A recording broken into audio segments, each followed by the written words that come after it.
ये जो आज जो बजेट अर्थमंत्री सीतारमन आनिले ये जदि 7-8 वर्ष तले बा 5 वर्ष तले ये बजेट को आम देखि था से संपर्क में प्रधानमंत्री मोदी जो उच्च स्वर भाषण शुणी था मुग्ध होई था किंतु 10 वर्ष बीतीगला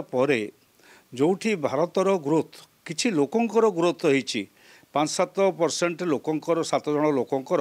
ग्रोथ होइछि से अदानी होंतु अंबानी होंतु से ये जो कंपनी मानकर किंतु साधारण अवस्था एपरी अच्छी जे एपर्यंत एवरेज आम जदि गत 10 वर्ष देखा 6% टपिला नहीं जीडीपी ग्रोथ भारत वर्षर साधारण लोकंकर उन्नति लक्षण देखादेला नहीं एक लक्षण देखादेला नहीं जे आमे निजे आम निज उपरे डिपेंड करूँ अन्य उपरे डिपेंड करूना एक वर्तमान देखा जाउछि आमे जो चाइना को निंदा करूँ से चाइनार उत्पादन उपरे बा चाइना उपरे निर्भरशीलता आमर बढ़ी बढ़ी करी जाउछि एथरक बजेट रे कॉर्पोरेट सेक्टर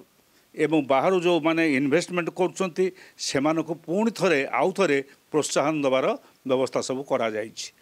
जो कथा गुड़िक गरीब महिला युवक छात्र मानक कथा विषय कह जाउछि किछि दिया कथा दि जाइछि एवं इनकम टैक्स तो विशेष किछि मिलला नहीं मध्यवित्त परिवार को किंतु एई मान कथा जो कह जाउछि ताको आमे वर्ष शेष हिसाब करिबा कारण मार्च मासरे आसंता वर्ष मार्च मासरे यार जो वर्ष शेष होतिबो से आमे तार खर्च किपरि भाव में होइछि आमे देखिबा आमे अनेक स्कीम देखीचु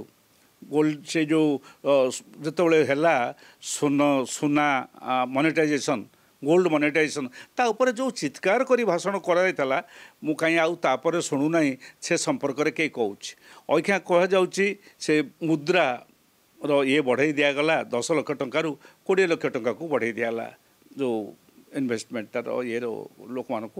बिना सुधरे बिना कारबार बोध हुए बैंक मैंने दौना एवं तार किसी प्रभाव पड़ूना बा लोक मैंने नौना यही कथा आम लक्ष्य करुचु एक कथा एवं से अव्यवस्था रही।